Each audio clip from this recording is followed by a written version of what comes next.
Welcome to Wealth Coffee Chats, folks, for your daily live updates. Get the most out of today's episode by participating in the chat. Make sure you ask some questions, be part of the conversation, have a bit of fun, grab a coffee or a tea, take some notes, and get ready to start your day, folks. Quick few housekeeping rules, though. No spamming, no advertising or self-promotion in the chat. That's not on. Be kind and respectful to everyone when participating. And most of all, have a good time. Real estate investing can be your biggest asset. It also can be your most expensive asset when it comes to getting it right or getting it wrong, folks.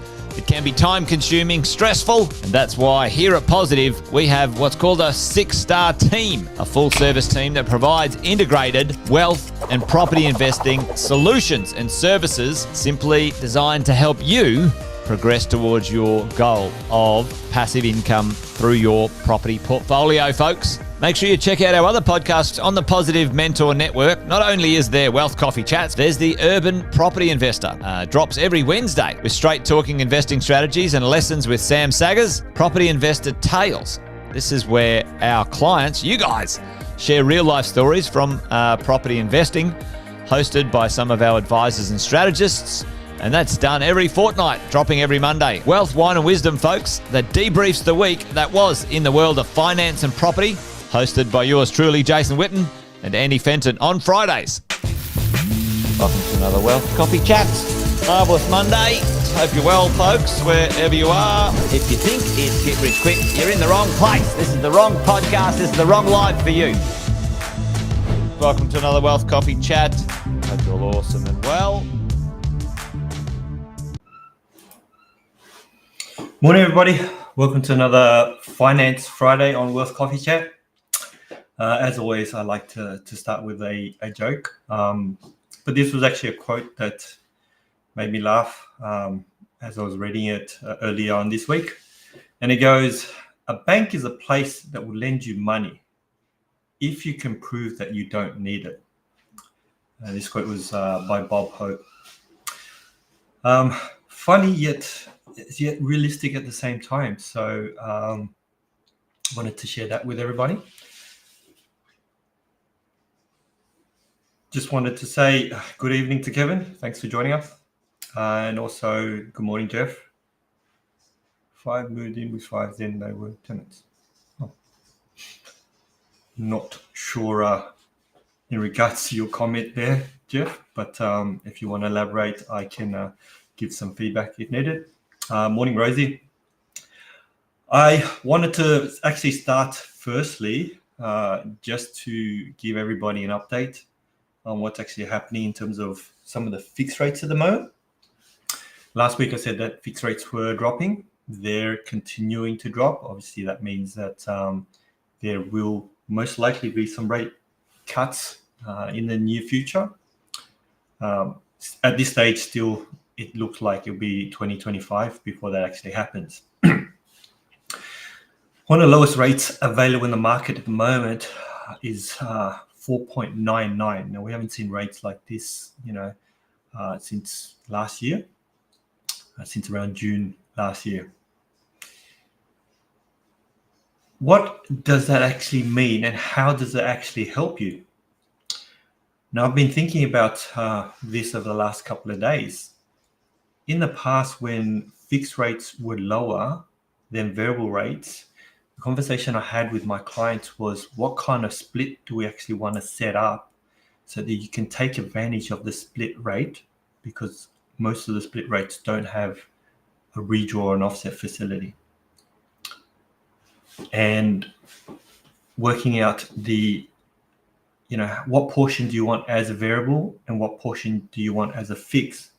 Because obviously with the fix, you're saving interest because it's a lower rate, but the variable, you can also save interest by the amount of money you actually have in your offset account. And sometimes we work out the splits to be 50-50. Now, for me, working out these splits means sitting down with my clients and actually going, what's the difference between the variable rate and the fixed rate at the moment? And what's the likelihood that interest rates would, on the variable interest rates, on the variable portion will reduce to less than what the fixed rates are? Now, if we were to look at rates currently at the moment, there's about a 1% difference between the rates, which means approximately 4 rate cuts before the variable rate will be the same as a fixed rate. So potentially what you could look at is fixing part of your loan at the moment, working out the variable portion and how likely you'll be able to pay off. So how much of the variable portion you'd be able to pay off, say if you're fixing it over a 2-year period. So if you had a loan of say $500,000, you could potentially look at fixing 400 and leaving about 100 variable, and based on your repayments, you could pay off that 100 within the 2 years. Once that's paid off, then you could review the loan and see where rates are at and whether you want to continue fixing it or not. I've had clients who've been able to implement that so that you're focusing on paying off a small amount of variable, but you're also taking advantage of the fixed rate. A key to this is making sure that you keep an eye on the actual fixed rate of your current lender. Now, the reason why I say this is that there is an ability to break the fixed rate, and the cost to break the fixed rate is based on what the current fixed rate the bank is currently offering. Now, if the variable rate comes close and the bank's fixed rates haven't moved much, then the cost to actually break the fixed rate portion so that you can take advantage of the continued downward trend on the variable rate may be very minimal. Again, this is all about making sure that you constantly review the loan structure that you have and you're maximizing so that it actually helps you pay off your home loan faster.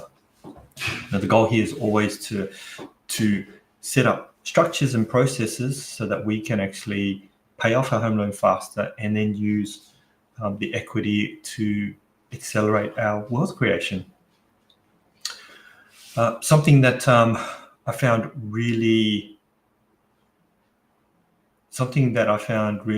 interesting this week. Morning, Chris. I'll just loop back to a question Tim's said. Fixed rates usually don't allow it. You're 100% right, Tim. Most of the lenders don't actually allow extra repayments on fixed rates. There are a few lenders that actually do. There is a limit on how much you could pay into the loan, depending on the lender. It can be between $10,000 to $20,000 per year on the fixed loan. That's why I said. That's why I was recommending to my clients at the time to look at both the variable and the fixed, and using the variable with the offset, so that you can still make additional repayments and reduce your interest while taking advantage of some very low fixed rates that we've had in the past. So as I was saying before, my team and I were doing some calculations in regards to some of our clients who actually had HEX debts. And as you know, HEX debts, when you declare HEX debts on your income, the HEX debt actually comes out as a compulsory repayment based on your current income. So at $54,435, that is when it triggers your HEX payments, and it starts at 1% of your income. And this increases up to 10% when your income is $159,664 or above. Now, the reason why I share this is that portion, whether it's 1% or 10%, is fixed, regardless of how much is currently owing on your HEX debt. So what the banks do is they take a look at your take-home wage, which means at $54,000, they're going to take 1% off your income. That's dramatically going to impact your borrowing capacity. 10% off 159,000, a reduction of about $16,000 in your, let's just say your take-home income, is going to make a huge impact on how much you can actually borrow. So keep that in mind when either yourself, if anybody here still has their debts, or if your kids start looking at their first loan, this can make an impact on how much they can actually borrow. There are a couple of ways that we can address this, whether if it's a small amount, whether we pay that out. If it's a large amount, whether we look at being able to borrow some funds to pay it off so that it becomes, I suppose, a variable payment as opposed to a fixed deduction out of your wages. That's something that definitely you should have a conversation with your broker about. The other debt that we find has an impact on borrowing capacity is afterpay. So $1,000 limit on afterpay reduces your borrowing by $5,000. Now, majority of the time, the afterpay is over a 4 repayments. So you generally pay it off pretty quick, but the banks will want you to pay it off so you would actually want to pay it off so that you can maximize how much you can actually borrow. This brings me actually to the top, to what I wanted to share today in regards to these type of debts. Now, when I sit down with my clients, we generally go through, your income, all your expenses, and all your personal liabilities. And a lot of times the personal liabilities are variables that can be used to increase how much you can actually borrow. What I do with my clients is I sit down with them and I go through all their personal liabilities, and then I actually go, if you were to pay this off, this is how much it would affect your borrowing capacity or increase it. So in the case of HEX, there's not a necessity to pay it off straight away. Same with the afterpay, same with credit cards.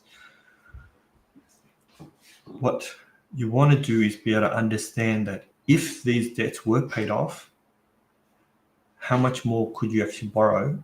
And is that amount the loan amount that you actually require to complete a purchase of a property? Once you've understood that, you can go away and find a property. And once you've found the property, the application can actually be submitted to the bank, as long as the brokers make notes to actually say these facilities will be closed prior to settlement. Now, not all banks are going to agree with that, but what usually happens is that you'll actually get a conditional approval. So if everything works out, and the only thing outstanding is for you to provide confirmation that these facilities have been closed, they will then issue you an unconditional or a formal approval. So that means that you actually don't have to close these facilities until you already know that the banks are going to lend you the money. So don't fall into the trap of thinking, these have to be cleared before I even submit an application. No, it doesn't. As long as you understand that it may be required to be closed, depending on how much you actually need to borrow. And that doesn't actually need to happen before the application is submitted. Okay. So I wanted to share that with you, because I think that a lot of times I've spoken with clients where I've said, we're going to discuss closing a credit card, and they're like, do I need to go and do it tomorrow? I said, no, you don't. This is just a discussion that if we need to borrow up to this amount, then you go and close your credit card before the banks will issue you the final approval, or even at settlement. Okay. Have a wonderful weekend, guys. Like and subscribe, and I will see you all next week. Have a wonderful weekend and enjoy your Friday.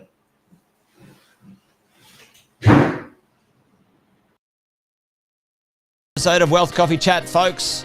Make sure you like, subscribe, and turn on your notifications so you never miss a thing when we go live. Improve your portfolio and investing game, folks, with Wealth Coffee Chats live every morning at 8:10 each weekday. Make sure you join us. Previous episodes are also available wherever you get your podcasts, folks, as well as our other podcasts from the 6-Star team here at positivementor.com.au.